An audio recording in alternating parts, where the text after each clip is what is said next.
我最近发现红糖居然是甘蔗做的，我寻这要在家也能做，那每个月就不怕肚子疼了。正好这几个老嫂子快到日子了，我今天买了200斤甘蔗。第一件事还是先上秤，但他竟然少给了我25斤。这张纸记录了善与恶呀！你就说这种卖家，他怎么让我在这迷人的互联网里继续投入真感情？然后给甘蔗搓个大枣，就准备给他蜕皮了。可能是最近总跟热带水果打交道的事，我们从来没干过这活，但是削皮却异常的熟练。削完这层皮，里边其实还有一层皮是耽误榨汁的，但这层用刀就不好削了，就只能用胖了。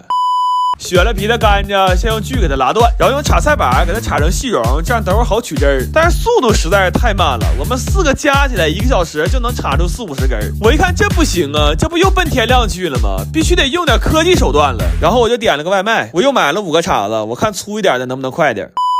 插到后半夜2点多的时候，我们已经快缺氧了，想吃点凉快的。这样吧，3点10分的时候，我们准时撂蹶子了。剩那几根说啥也不干了，胳膊都麻了。我连夜把那个良心卖家的差评都改成好评了。而且这盆里的东西，我现在有点不能直视。这一捧拿起来，像不像把肉松和椰蓉放一起了？甘蔗和姜汁儿啊，正好这么一大锅。我现在都有经验了，这一锅最少6小时。然后想起熬椰子油的事儿，给我点启发。我这回先把明天早上的晚饭做出来，而且我看看这个红糖能不能抵得住海鲜的寒性。这锅糖水啊，熬了5个小时就很浓稠了，然后就生给它搅成太妃糖，这样就可以装模具了。后来冷却了，它居然真的变成红糖块了。这一大块看着多踏实，那老母牛肚子疼也够喝了。然后锅里还剩点嘎巴，赶紧盛出来给老嫂子尝尝。但此时我产生了一个新的疑问，因为我熬的时候只放了甘蔗汁和姜汁，那是不是说以后肚子疼的时候可以直接吃甘蔗呢？我最近被秋刀鱼种草了切片饼干，他做的实在太好了，给我看燃了。我寻我也试试，但是作为哈柱烘焙，头一次没敢挑战太难的，我寻看看能不能把我头像做出来。这刚开始调色和和面就给我难住了，这2个我鱼爹甚至都不愿意在视频里提一句的环节，我们干了4-5个小时。后来算每条线长度的时候，我彻底崩溃了，居然还要算椭圆的周长，这种东西我上学的时候就没会过，就更别说现在了。我只能感慨呀，天道有轮回，苍天饶过谁。我怎么也想不到，我都快上班10年了，死去的数学居然开始攻击我，孽缘呐！干了1天1宿，我们刚干完下半部分。前期最大的工作量就是削和抠，跟个修表的似的在那盯着，眼睛都对不上焦了。然后最难的其实都在上半张脸呢，就每一个有颜色相撞的地方，意味着上下左右都要分割成一个独立单元。这一下子彻底把我 CPU 算炸了，尤其是眼珠里那俩白内障最细的那个小白点，它的直径只有1毫米。我算这个分割点的时候非常绝望，甚至都开始谴责自己。我就觉着长个嘴能吃能喝能喘气就得了呗，我给五官长那么全是不是有点太贪了？一宿终于在第2天夜里的时候把我这张脸封顶。目测这个发际线有点高，但我寻思高就高吧，都干40多个小时了，有线就不错了，还要啥自行车呀？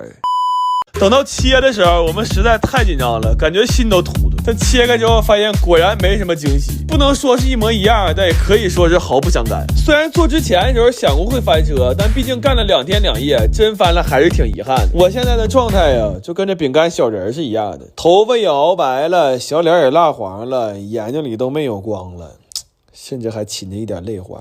我最近在家琢磨1000层蛋糕到底能不能做1000层。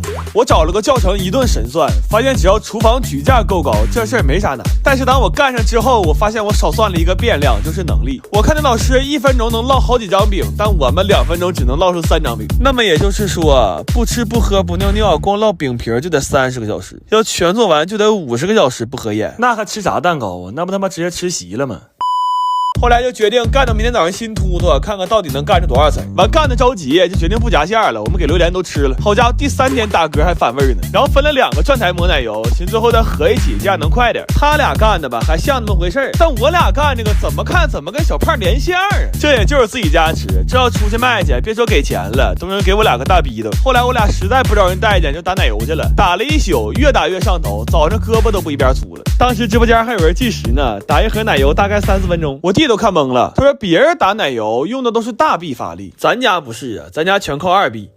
我可真幽默。我对这个世界最后的善意就是没把他俩合起来。这玩意儿你说不切开，谁能分清它是地雷还是千层？不过我算了一下，要准备的好，2天1宿是完全有可能干出一个真正的千层蛋糕的。我打算缓1个月再挑战一次，但最近肯定是不可能了。这点玩意儿打包了30多盒，我们吃了2天。第3天这个奶油味和榴莲味一起反上来的，我太让人沉醉了。我最近看点兵越来越好，心里特别激动。作为一个本地老土著，我实在是太想在这个时候给斌子干点事儿了，所以我买了500多斤水果。我打算做1500根冰糖葫芦上大街免费给游客发去，让大家感受一下我们本地人的美食和热情。但是这1500根口号喊挺爽，做起来真是要了命。这里的每一个环节都比我想象的要复杂，就光给这160斤山楂去籽压扁，我们就干了1整天。问题越着急还越出错，那熬糖的时候一会儿熬糊了，一会儿干翻沙了。我当时心里慌的一批，我心说要是按照这个效率还想如期发放的话，那恐怕我得尽早去找几个卖糖葫芦的摊贩聊一聊团购的事儿了。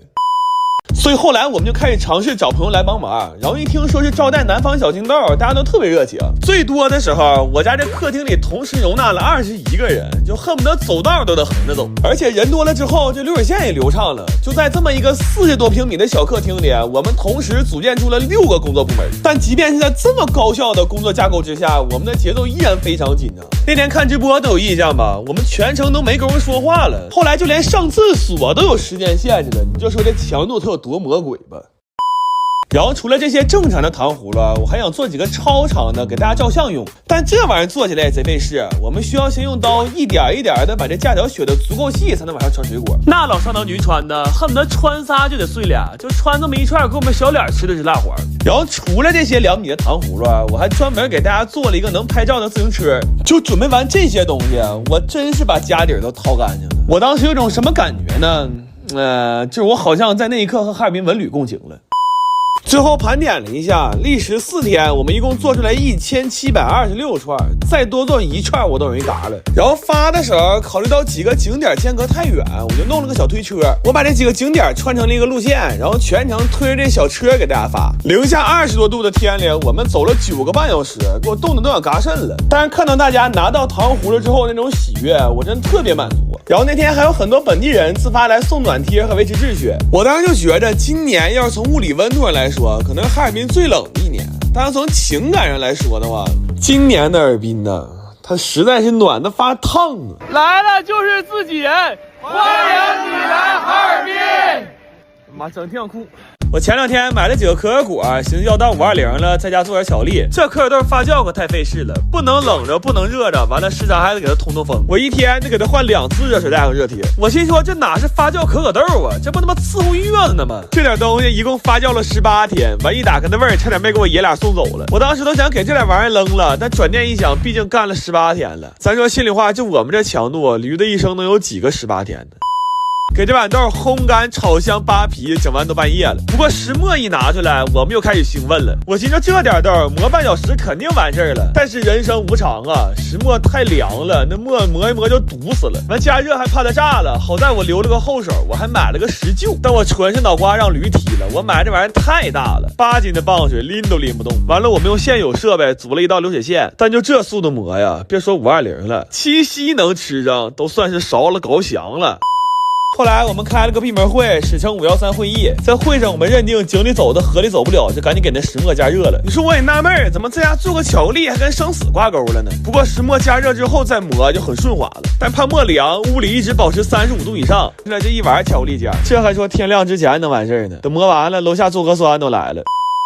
这个巧克力脱模了还是挺漂亮的，但吃之前我算了算账，买可可果花了320，相当于100块钱一板巧克力。我长这么大也没吃过这么贵的巧克力呀，而且是用了20天0一夜，冒着被炸的风险做出来的纯手工巧克力呀。然后我们就怕它苦啊，熬的时候还加了1管炼乳。后来尝了一口，我气啊呀，那叫一个干难吃啊！我们甚至吃的时候还蘸了点炼乳，那都不行啊，那嚼一口就跟吃了一嘴中药渣子似的呀。就这么说吧，我后来喝了一瓶黄振龙，都喝出可乐味来了。